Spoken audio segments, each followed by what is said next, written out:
online class from High Star and North City Public Secondary School and College. This is our bio class of class 8 and 9, and we will continue chapter number 8, nutrition, and our lecture number is 7.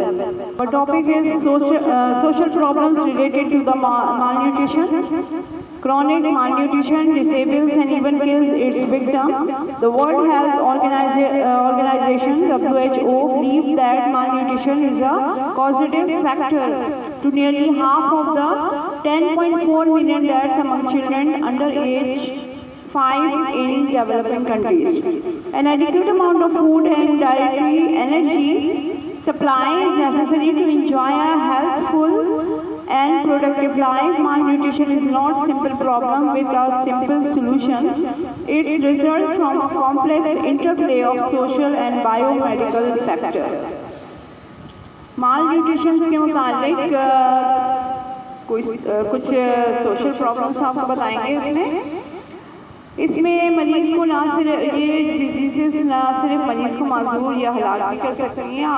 आलमी इदारे सेहत WHO के मुताबिक जितने भी तरक्की पजीर ममालिक हैं उनमें 5 साल से कम उम्र बच्चों में ये तकरीबन 10.4 जो अमवात का जो सबब बनी है वो मालन्यूट्रिशन हुआ है। एक अच्छी सेहतमंद और फ़ाल ज़िंदगी के लिए मुनासिब मिक़दार में खुराक और तवानाई वाली खुराक का इस्तेमाल बहुत ज़रूरी है। ग़िज़ाई किल्लत कोई आसान सा मसला नहीं है जिसे आसानी से हल किया जाए, बल्कि इसके असबाब में समाजी और तिब्बी दोनों अवामिल शामिल होते हैं। नंबर 1 है आपका food insecurity. Food insufficiency refers to insufficient food supplies to meet minimum daily diet requirements. Several countries in Africa and parts of other developing countries do not produce enough food to keep up with the food needs and increased population.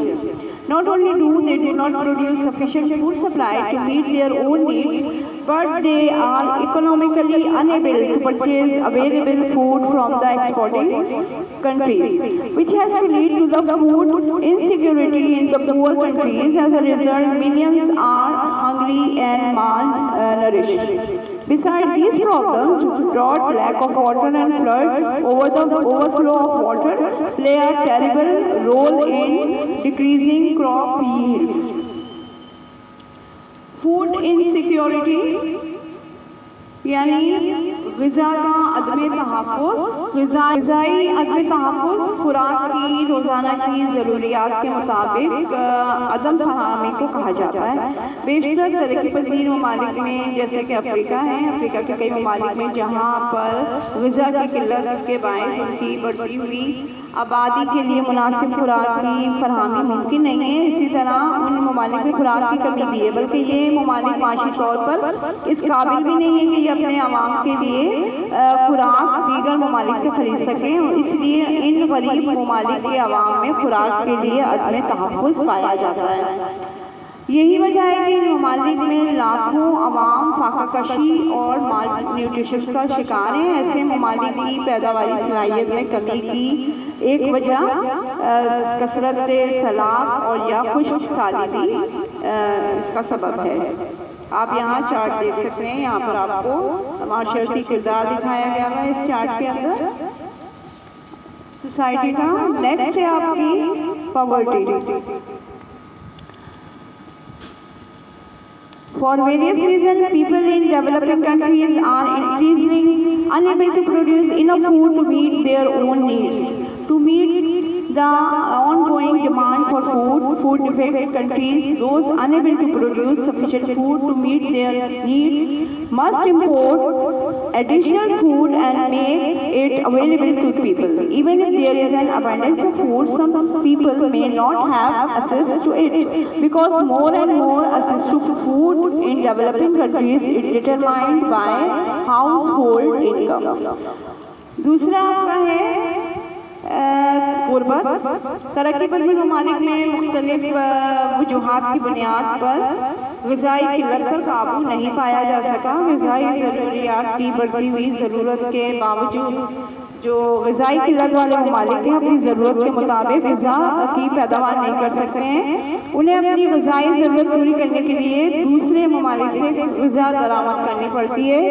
हर जन के खुराक वाफिर हो लेकिन इसके बावजूद कुछ अफराद तक इसकी रसाई नहीं होती, क्योंकि ऐसे तरक्की पजीर ममालिक में खुराक का हुसूल घरेलू आमदनी पर भी मुश्तमिल होता है। नंबर 3 है inequality. Because of cultural preference of for man over women in many developing countries, many women risk malnutrition throughout their lives. The risk for malnutrition in girls begins at an early age, although nutrition needs are the same for boys and girls in the first 10 years of their life. Boys often get more food than girls. Third है हमारा अदम मसवात यानी कि बराबरी। अक्सर ममालिक में जो मर्दों को औरतों को तरजीह दी जाती है, जिसकी वजह से औरत ग़िज़ाई किल्लत का शिकार रहती है और लड़कियों के अवाइली उम्र में भी ग़िज़ाई किल्लत का शिकार होने का ख़तरा बढ़ जाता है, क्योंकि लड़के और लड़कियाँ दोनों को ज़िंदगी के इब्तिदाई 10 सालों में ग़िज़ाई ज़रूरियात की ज़रूरत होती है बराबर की, लेकिन लड़कों को लड़कियों के मुकाबले में ज़्यादा खुराक दी जाती है।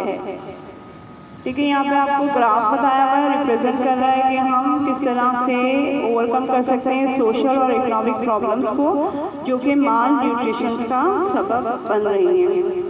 फोर्थ हमारा है topic risk of infection. The normal human body has a capacity to resist foreign organism or toxin through the immune system, but the immune system ceases to function properly when the body is malnourished.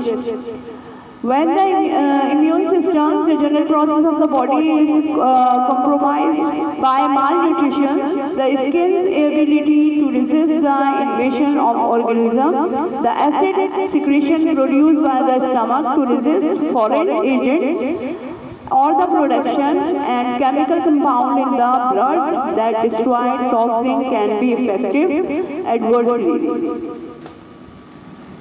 इसके बाद है हमारा जो last है वो है risk of infection, यानी हम खदशात। आमतौर पर जो अफराद हैं उनमें इम्यूनिटी सिस्टम की वजह से जरासीम या उनके जहरीले मादों का मुकाबला करने की सलाहियत मौजूद होती है, हर इंसान में मौजूद होती है इम्यूनिटी सिस्टम में। लेकिन जब माल न्यूट्रिशन की सूरत में ये वाला जो सिस्टम है, इम्यून सिस्टम जो है वो कमज़ोर हो जाता है, जिसके नतीजे में जरासीम को रोकने की सलाहियत, मैदे में बैरूनी अवामिल के खात्मे की सलाहियत या ब्लड सेल्स में पैदा करते जहरीले मादों को ख़त्म करने की सलाहियत इंतहाई कम हो जाती है। अब हमारा नेक्स्ट टॉपिक है digestive system of human. The digestive system of human digestion is important for breaking down food into nutrients which the body uses for energy, growth and cell repair. Food and drinks must be changed into smaller molecules of nutrients before the blood absorbs them and carries them to cells throughout the body. After absorption of the digestible material, indigestible material expel out of the body through the process of digestion. Digestive system पढ़ते हैं हम इंसान का, यानी निज़ाम हाज़िम। इसमें ग़िज़ाई अज्जा को छोटे अज्जा में तकसीम किया जाता है, उन्हें तोड़कर उनसे तवानाई और ग्रोथ और सेल रिपेयर जिसकी हमारी बॉडी को ज़रूरत होती है उसमें इस्तेमाल किया जाता है। ग़िज़ा और मशरूबात को जिस्म के तमाम जो सेल का हिस्से बनाने के लिए ज़रूरी होता है उन्हें पहले अपने सादा तरीन मॉलिक्यूल्स में तोड़ा जाता है ताकि वो हमारे ब्लड में जब होकर शामिल हो सकें और फिर तमाम सेल्स की पूरे सेल्स में थ्रू आउट द बॉडी उनको हम ले जाते हैं, वो सेल्स जो हैं पूरी बॉडी में उनको ले जाते हैं।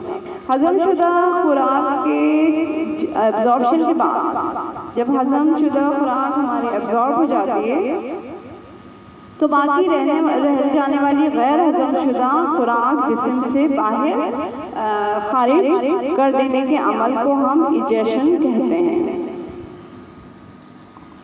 नेक्स्ट टॉपिक है हमारा alimentary canal of human. The digestive system is made up of alimentary canal and the abdominal organelles that play a part of digestion, such as liver and pancreas. The alimentary canal, also called digestive tract, is a long tube of organs, including the esophagus, stomach, intestine, and that runs from mouth to the anus. An adult digestive tract is about 30 feet, about 9 meters long.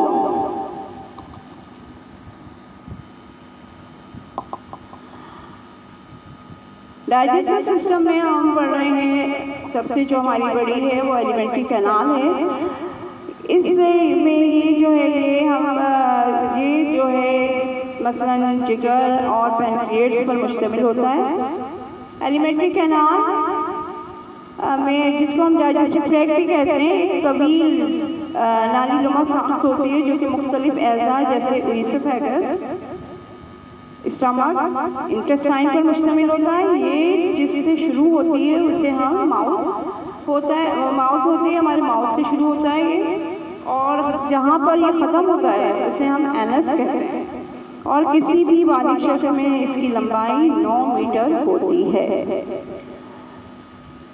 Alimentary canal the digestion consist of following step. जो हमारे निज़ाम हाजमा है उसमें ये following steps है। पहला है ingestion, intake of food. Ingestion का मतलब ग़िज़ा को अंदर लेना।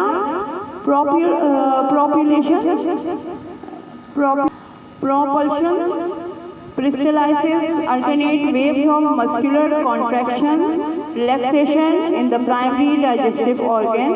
The end result is to squeeze food from one part of the system to the next.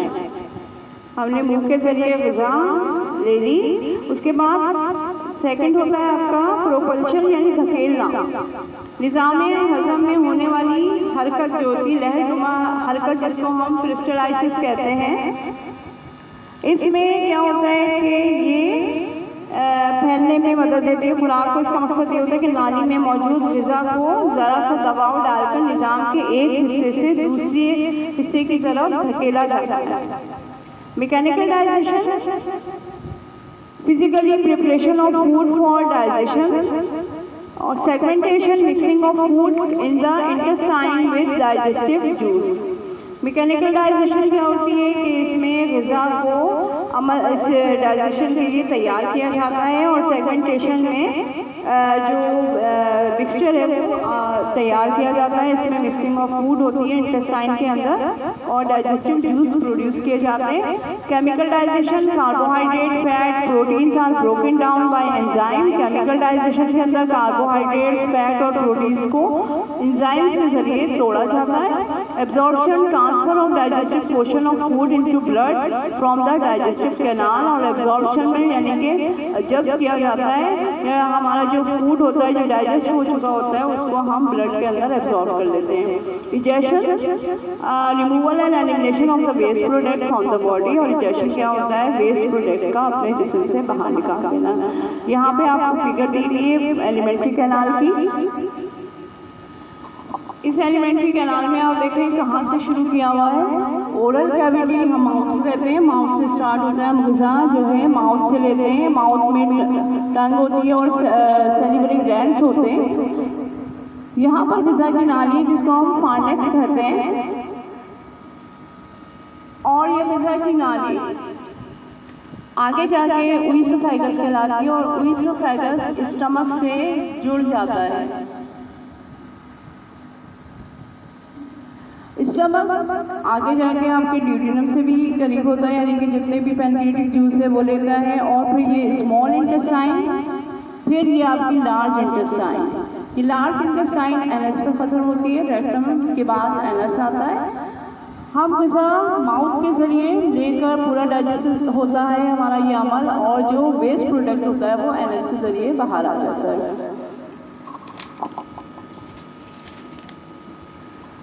Next है हमारा टॉपिक। अब हम अपना next topic functional of oral cavity है, अपने नेक्स्ट लेक्चर में इसको कंटिन्यू करेंगे।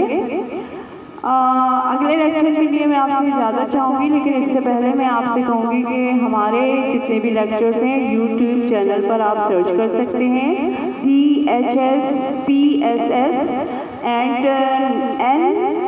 DNCPSS पर, और हमारे चैनल को आप ज़रूर सब्सक्राइब करें। अल्लाह हाफ़िज़।